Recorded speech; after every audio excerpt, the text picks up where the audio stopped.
வணக்கம் அன்பர்களே. அஸ்ட்ரோசிரி சேனல் வாயிலாக நான் உங்கள் அஸ்ட்ராலஜர் டாக்டர் சதீஷ். 2025 புத்தாண்டு பலன்கள். இந்த புத்தாண்டானது புதனுடைய குருவினுடைய ஆதிக்கத்தில் பிறக்க இருக்கிறது. அதாவது புதன்கிழமை அன்று பிறக்க இருக்கிறது. கன்னியா லக்னத்தில், அதாவது புதனுடைய ஆளுமையில் தனுசு ராசியில குருவினுடைய தன்மையில இந்த வருடமானது உங்களுக்கு பிறக்க இருக்கிறது. இந்த வருடம் 3 கிரக பெயர்ச்சிகள் நடக்க இருக்கிறது. அதாவது 2.5 வருடங்களுக்கு ஒரு முறை பெயர்ச்சியாக கூடிய சனி பகவான் பார்த்தீங்கன்னா இந்த வருடம், அதாவது 2025 வருடம் 29/3/2025 அன்று சனி பகவான் கும்ப மனையிலிருந்து மீன மனைக்கு பயிற்சி ஆகிறார். அதே போல 1.5 வருடங்களுக்கு ஒரு முறை பயிற்சியாக கூடிய இந்த ராகு கேதுக்களானது வருகின்ற 19/5/2025 அன்று ராகு பகவான் மீன மனையிலிருந்து கும்ப மனைக்கும், கேது பகவான் கன்னி மனையிலிருந்து சிம்ம மனைக்கு பயிற்சியாகிறது. அதே போல குரு பகவான் பெயர்ச்சி, அதாவது ஒரு வருடத்துக்கு ஒரு முறை பயிற்சியாக கூடிய இந்த குரு பகவானானது இப்போ ரிஷப மனையில் இருந்து மிதுன மனைக்கு பயிற்சியாகிறார். எப்போ அப்படின்னா 14/5/2025. ஸோ இந்த 3 கிரகங்களினுடைய பயிற்சியால இந்த 2025 வருடம் என்ன மாதிரியான மாற்றங்களையும் திருப்பங்களையும் தரப்போகிறது என்பதை பற்றித்தான் இந்த பதிவில் நம்ம டீட்டெயிலாக பார்க்க போகிறோம்.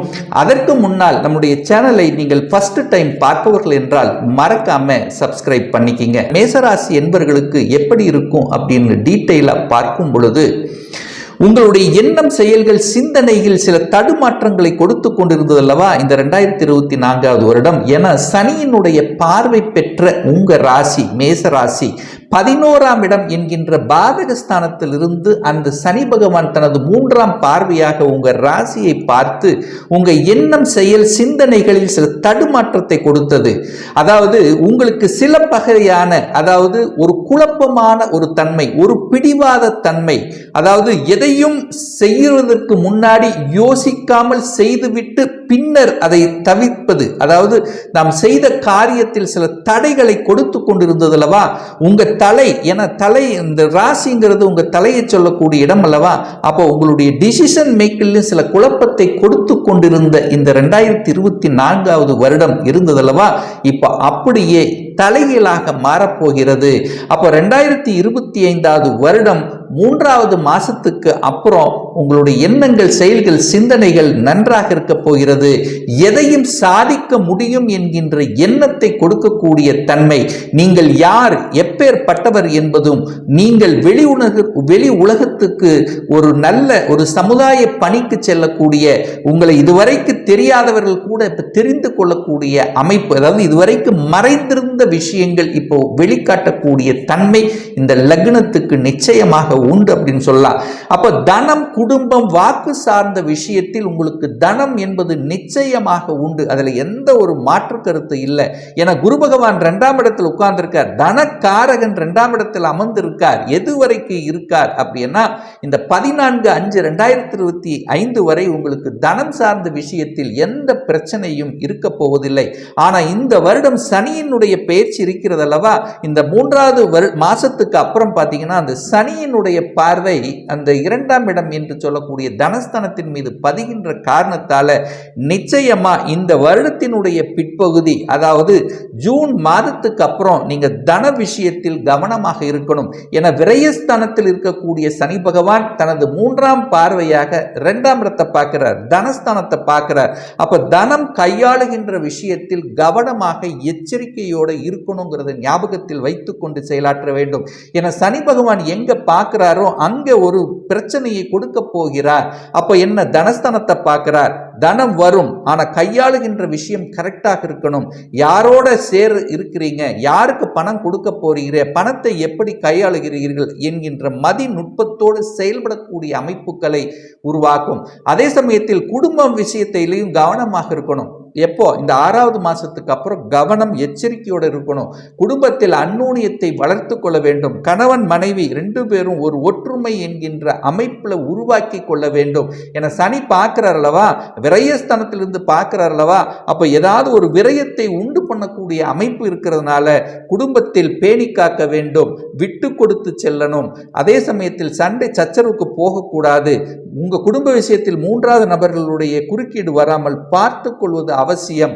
அதே சமயத்தில் உங்க வாக்கு சார்ந்த விஷயத்திலும் கவனமாக இருக்கணும். எதை பேசணும், எப்படி பேசணும் என்கின்ற வித்தையை கற்றுக்கொள்ள வேண்டும் இந்த மாதம், அதாவது 6வது மாசத்துக்கு அப்புறம். அதுக்கு முன்னாடி உங்களுக்கு எந்த அதாவது கெடுபலன்களும் உருவாக்க போவதில்லை. இது ஏன் சொல்றேன் அப்படின்னா, சனி பார்க்கக்கூடிய இந்த நிகழ்வு இருக்கின்ற காரணத்தால, அதாவது குரு அந்த இடத்தை விட்டு நகரும் பொழுது வெறும் சனி மட்டும் அந்த இடத்தை பார்க்கறதுனால குடும்பம், வாக்கும், பணம் கவனத்துடன் கையாள வேண்டும் என்பதை ஆழமாக மனதில் பதிய வைத்துக் கொள்ள வேண்டும் இந்த மேசராசி என்பர்கள். 3ஆம் இடம் முயற்சி ஸ்தானம், தைரிய வீரிய ஸ்தானத்தில் குரு பகவான் வந்து அமருகின்ற காரணத்தால நிச்சயமாக உங்களுடைய தைரிய வீரியங்கள் நன்றாக இருக்கும். சகோதர வகையில் இதுவரைக்கும் இருந்து வந்த பிரச்சனைகள் அத்தனையும் மாறப்போகிறது. சகோதர ஒற்றுமை கிடைக்கப் போகிறது. இந்த வருடத்தினுடைய 5வது மாதத்துக்கு அப்புறம் பார்த்தீங்கன்னா தைரியம் வீரியத்துடன் செயல்படக்கூடிய தன்மை, எதையும் சாதிக்கலாம், எதையும் பண்ணலாம் என்கின்ற தன்மை, புதிய புதிய ஒப்பந்தங்களை கொடுக்கக்கூடிய தன்மை, வீடு, வண்டி, வாகனம் இந்த மாதிரியான அத்தனை விதமான சுப காரியங்கள், பத்திர பதிவுகள் நடக்கக்கூடிய அமைப்புகள் இந்த 2025 உங்களுக்கு இருக்க போகிறது. இதுவரைக்கும் வீடு வாங்காதவங்க இந்த 2025 வீடு வாங்கக்கூடிய யோகம் இருக்கிறது. புதிய வாகனங்கள், இதுவரைக்கும் நான் 2 வீலர் தான் இருக்கிறேன், இன்னி 4 வீலர் வாங்க முடியல இருக்கிறவங்க இந்த 2025 நிச்சயமாக 4 வீலர் வாங்கி அந்த சுகஸ்தானத்தை வலுப்படுத்தக்கூடிய அந்த பாக்கியம் என்பது இந்த மேசராசினருக்கு நிச்சயமாக அமையும். அதே சமயத்தில் பூர்வ புண்ணிய ஸ்தானம், பஞ்சமஸ்தானம், உங்களுக்கு புகழ் கொடுக்கக்கூடிய, ஒழுக்கத்துடன் இருக்கக்கூடிய, அந்த பிரபஞ்சத்தினுடைய ஆசிரியர்கள் கிடைக்கக்கூடிய அமைப்பு என்பது இந்த வருடம் நிச்சயமாக உண்டு என்று சொல்லலாம். ஏன்னா பூர்வ புண்ணிய ஸ்தானத்தை இதுவரைக்கும் அந்த சனி பகவான் இருந்து பார்த்து கொண்டு அதுல ஒரு சின்ன சின்ன தடங்கல்கள் கொடுத்து கொண்டிருந்ததுன்னு சொல்லுவேன். என்ன தடங்கள் கொடுத்திருந்தது? சொத்து பிரச்சனை, பாக பிரச்சனை, தகப்பன் சார்ந்த விஷயத்தில், உடல்நலம் சார்ந்த விஷயத்தில் தொந்தரவு, இந்த மாதிரியான பிரச்சனைகளை கொடுத்து கொண்டிருந்த விஷயங்கள் அத்தனையும் இந்த வருடம் அது தீரப்போகிறது. சகோதர ஒற்றுமை கிடைக்கப் போகிறது. பங்கு, அதாவது ஒரு பங்கு போடுறதுல பிரச்சனை, பாக பிரச்சனை, சொத்து பிரச்சனை இப்படி எல்லாம் இருந்ததல்ல, அதை அத்தனையும் தீர்த்து வைக்கக்கூடிய ஒரு நல்ல வருடமாக நிச்சயமாக இந்த மேசராசினருக்கு அமையும். அதே சமயத்தில் இதுவரைக்கும் பார்த்தீங்கன்னா கடன் இருந்தது, நோய் இருந்தது, எதிர்ப்பு இருந்தது, பகை இருந்தது. யார் செய்கிறாங்க, யார் பண்ணுறாங்க, எத்தனை எதிர்ப்பாளர்களை சந்தித்து கொண்டிருந்தீர்கள, இப்போ அந்த எதிர்ப்பாளர்களை இனம் கண்டு கொள்ளக்கூடிய ஒரு நேரம் வந்து விட்டது. யார் உங்களுக்கு தொல்லை கொடுத்தார்களோ அவர்களை கண்டுபிடித்து அதற்கு தகுந்த மாதிரி செயல் திட்டம் தீட்டு தக்க பதிலடி கொடுக்கக்கூடிய ஒரு காலகட்டமாக இருக்கும். வெற்றி கிடைக்கக்கூடிய ஒரு காலகட்டமாக இருக்கும். அரசாங்க துறையில் என்ட்ரி ஆவதற்கான வாய்ப்புகள், சந்தர்ப்பங்கள் இந்த மேசராசி என்பவர்களுக்கு நிச்சயமாக உண்டு அப்படின்னு சொல்லலாம். கடன் விஷயங்கள் படிப்படியாக குறைக்கக்கூடிய காலகட்டமாக நிச்சயமாக உங்களுக்கு இருக்கும். அதே சமயத்தில் சுப காரியங்கள் இந்த காலகட்டம் உங்களுக்கு நன்றாக இருக்கிறது. இதுவரைக்கும் ஒரு திருமணமே நடக்கல, இந்த 2025 அப்படியே தட்டி கழித்து போய்விட்டது என்றால் இந்த மேசராசி என்பவர்களுக்கு நிச்சயமாக இந்த 2025 சுப காரியங்கள் நடக்கக்கூடிய ஒரு ஆண்டாக அமையும். ஏன் சொல்றேன் அப்படின்னா, அதுவும் குறிப்பாக சொல்ல போனால் இந்த வருடத்தினுடைய பிற்பகுதியில் நிச்சயமாக நடந்திருக்கும்.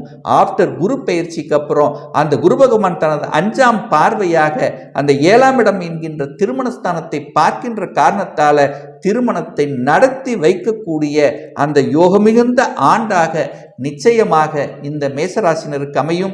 அதே சமயத்தில் கூட்டு தொழில் செய்யக்கூடிய அந்த எண்ணங்களும் உங்களுக்கு வரக்கூடிய அமைப்பு இருக்கிறது. கணவன் மனைவி 2 பேரும் சேர்ந்து ஒரு தொழிலை ஆரம்பிக்கலாம் என்கின்ற தன்மையும், அல்லது என்ன கூட்டு தொழில், ஒரு தொழிலை சொந்தமாக கூட்டு தொழில் செய்யக்கூடிய அமைப்பும் இந்த காலகட்டம் இருக்கிறது. அந்த குருவினுடைய பார்வை, அந்த பாக்யாதிபதியினுடைய பார்வை அந்த 7ஆம் இடத்தின் மீது பதிகின்ற காரணத்தால சமுதாயத்தில் நீங்கள் ஒரு அங்கீகாரம் மிக்க ஒரு நபராக தென்படுவீர்கள். இதுவரைக்கும் நீங்கள் யார் என்று வெளி உலகத்துக்கு தெரியாமல் இருந்ததல்லவா, இப்போ தெரியப்படுத்தக்கூடிய ஒரு நல்ல வருடமாக நிச்சயமாக உங்களுக்கு அமையும். உடல்நலத்தில் சில தொந்தரவுகள் கொடுத்து கொண்டிருந்தது.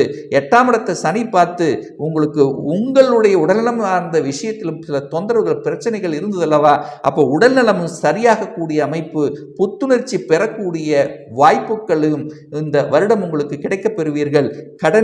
அதாவது கடன் சார்ந்த விஷயத்தில் வழக்காக இருந்தது அல்லது ஏதாவது ஒரு வழக்கு தொந்தரவு பிரச்சனையோடு இருந்தது அல்லவா, அந்த வழக்குகள் அத்தனையும் முற்றுப்புள்ளி வைக்கக்கூடிய ஒரு வருடமாக இந்த மேசராசினருக்கு நிச்சயமாக அமையும்.